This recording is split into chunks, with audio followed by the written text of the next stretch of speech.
ये सदगुरु कबीर समाधि मंदिर मगध धाम उत्तर प्रदेश का दर्शन कर रहे हैं। इसी धरोधाम पर सदगुरु कबीर साहेब 2.5 से 3 साल रहे। वो जो काशी के पंडा पुजारियों ने एक कथा फैलाई थी कि काशी में मरने से मोक्ष मिलता है, मगध में मरने से नरक जाता है। तो उसी पाखंड को ख़त्म करने के लिए सदगुरु कबीर साहब ने कहा कि जो सच्चा आदमी है कहीं मरेगा मोक्ष पाएगा। तो काशी के लोगों को वहाँ पर एक वाणी सुनाई सदगुरु कबीर साहब ने, क्या काशी क्या ऊसर मघर, जो हृदय राम बसो हो मोरा, जो काशी तजे कबीरा, फिर रामी कौन निहोरा। सदगुरु कबीर साहब कहते कि जिसने हृदय से राम को जाना है, परमात्मा को जाना है, कहीं मरेगा मोक्ष पाएगा। खाली काशी में ही मरने से मोक्ष मिलता है, फिर तो किसी भगवान की कोई ज़रूरत नहीं है। सदगुरु कबीर साहब उस पाखंड को ख़त्म करने के लिए काशी छोड़कर मगहर आते हैं। ये सदगुरु कबीर साहब का टोपी है, ये सदगुरु कबीर साहब का बीजक ग्रंथ है। अब हम सदगुरु कबीर साहब का खड़ाऊँ दर्शन कर रहे हैं। ये सदगुरु कबीर साहब की माला है। अब हम आपको इस परिसर के पूरे दर्शन कराएंगे। सदगुरु कबीर साहब को इस क्षेत्र का नाम मगहर क्यों पड़ता है? क्योंकि कुछ इस क्षेत्र में बौद्धिस्ट लोग आते हैं तो है कि लोग उन संतों को सताते हैं, तो बौद्धिस्ट लोग इस क्षेत्र का नाम डाल देते मारघर। ये सिलसिला चलता रहता है। उस समय गौतम बुद्ध के परिनिर्वाण के बाद बौद्धिस्ट लोग काशी से मगहर जाते रहते हैं, बहुत प्रचार प्रसार करते हैं देश दुनिया में। तो काशी के लोग उनके प्रचार प्रसार को रोकने के लिए या काशी से इस क्षेत्र की छवि को ख़त्म करने के लिए, इस क्षेत्र के की मान्यता को भंग करने के लिए काशी के पंडा पुजारी उसमें एक कहानी फैलाते हैं कि जो काशी मरेगा मोक्ष पाएगा, जो मगहर मरेगा नरक जाएगा, ऐसी कथा फैला देते हैं। तो धीरे धीरे लोग काशी छोड़कर मगहर छोड़कर काशी में जाकर शरीर त्यागने लगते हैं, जिसको काशी करवट कहा जाता था। तो परंपरा चालू हो जाती है, लोग काशी जाने लगते हैं। तो कबीर साहब के समकाल से पहले तरह और संत भी आते हैं जो पानी मांगते हैं, पानी की जगह उनके बर्तन में मिट्टी या धूल भर कर दे देते हैं। तो उन संतों के मुख से वचन निकल जाता कि आज से इसमें सूखा पड़ेगा, धूल उड़ेगा। उस समय के बाद इस क्षेत्र में धीरे धीरे वर्षा कम होने लगती है। काफ़ी उपचार भी किए जाते हैं सभी धर्मों के अनुसार, लेकिन फिर भी वर्षा नहीं होती। ये सामने देख रहे मज़ार है सदगुरु कबीर साहब का। ये सदगुरु कबीर साहब की समाधि है। यहीं पर झोंपड़ी थी, यहीं से सदगुरु कबीर साहब अंतर ध्यान हुए। तो उन संतों के मुख से शब्द निकले कि आज से सूखा पड़ेगा। उस समय के बाद फिर इस क्षेत्र में सूखा पड़ने लगा, जनता परेशान होने लगी। ये सदगुरु कबीर साहब का कुआं है। जनता परेशान होने लगी तो कुछ लोगों ने बताया, भाई हम लोगों में इतनी शक्ति नहीं है जो हम वर्षा करा सकें।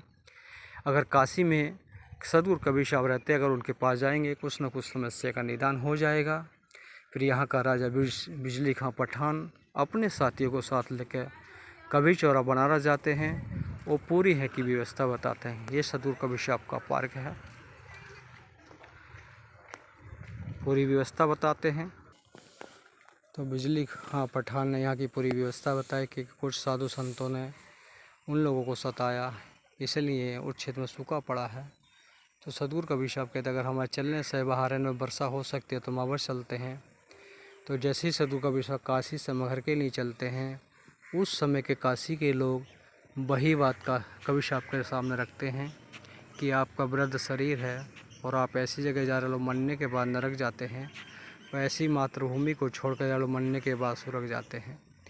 तो कबीर साहब कहते हुए जिसने हृदय से राम को जाना कहीं मरेगा मोक्ष पाएगा। क्या काशी क्या ऊसर मगर, जो हृदय राम बसो हो मोरा, जो काशी तजे कबीरा, फिर रामी कौन नहीं हो रहा। कबीर साहब कहते जिसने हृदय से राम को जाना, परमात्मा को जाना, कहीं मरेगा मोक्ष पाएगा। खाली काशी में ही मरने से मोक्ष मिलता, फिर राम की भजन भक्ति करने से क्या फ़ायदा है। तो सदगुरु कबीर साहब काशी छोड़कर मगहर आते हैं और यहाँ से आमी नदी के दूसरे तट पर कबीर धुनी है, वहीं पर कबीर साहब ठहरते हैं। कबीर साहब का नाम सुनकर गौरवपीठ के गोरखनाथ संत भी आते हैं। तो गोरखनाथ जी के मन में आता कि काशी से कबीर साहब को बुला के लेकर आए हैं, ये लोग हमारे पास नहीं आए, पानी तो हम भी दे सकते थे। तो कबीर साहब उनकी भावना को समझ जाते हैं। जैसे जनता कबीर साहब के पास आती है, गोरखनाथ जी के भेज देते हैं।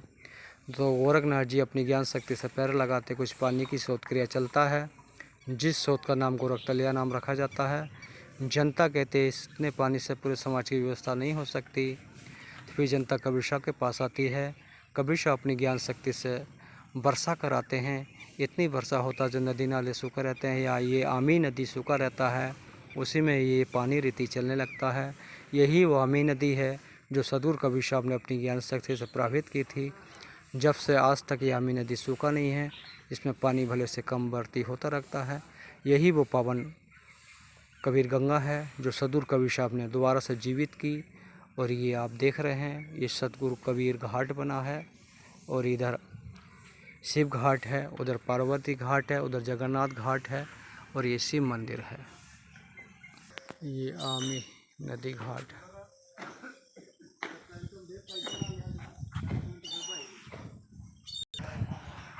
सुंदर दृश्य पार्क। ये साहिब की प्रतिमा है जो मायावती ने 97 में जिला संत कबीर ने बनाया था। तो जब ही इस प्रतिमा का लगवाए थे। ये अष्ट धातु का प्रतिमा है, सोना चांदी हीरा मोती पत्थर से बना है।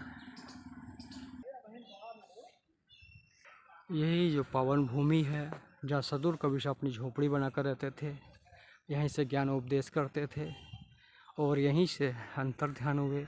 उनके अवशेष फूल और चादर को लेकर दोनों लोगों में झगड़ा हुआ, तो आकाशवाणी में खोलो पर्दा है नहीं मुर्दा युद्ध मिथ्या तुम कर डाली।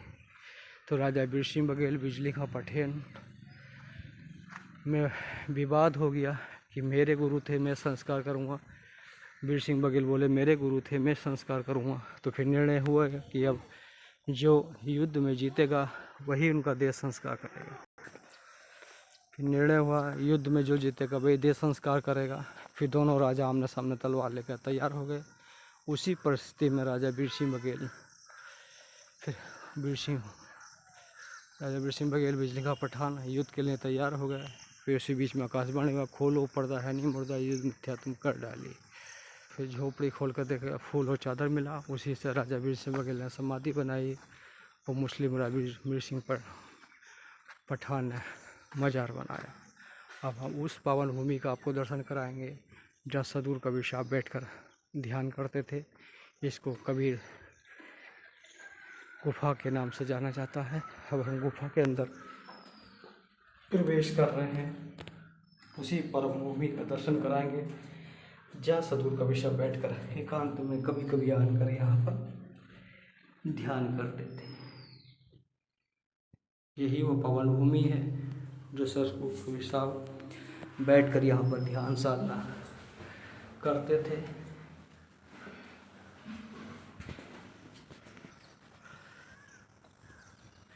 ये गुफा के आसपास का दृश्य सुंदर। इधर सामने कबीर एकेडमी है, जो कबीर साहब की वाणी पर PhD करेंगे उनके लिए रिसर्च सेंटर बना है। लेकिन 2022 में इसका उद्घाटन भी राष्ट्रपति महोदय रामनाथ कोविंद कर गए, लेकिन अभी शुरुआत नहीं हुआ। प्रशासन की क्या कमी है कोई बता नहीं रहा। मुख्यमंत्री और हमारे प्रधानमंत्री भी यहाँ पर आ चुके हैं, लेकिन फिर भी कार्य में बहुत धीमी गति है।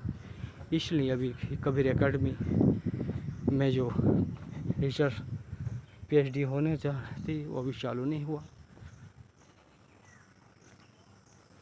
मैं शांतिदास पुजारी, सदगुरु कबीर ज्ञान प्रचारक, सतनाम साहिब बंदगी साहिब बंदगी साहिब।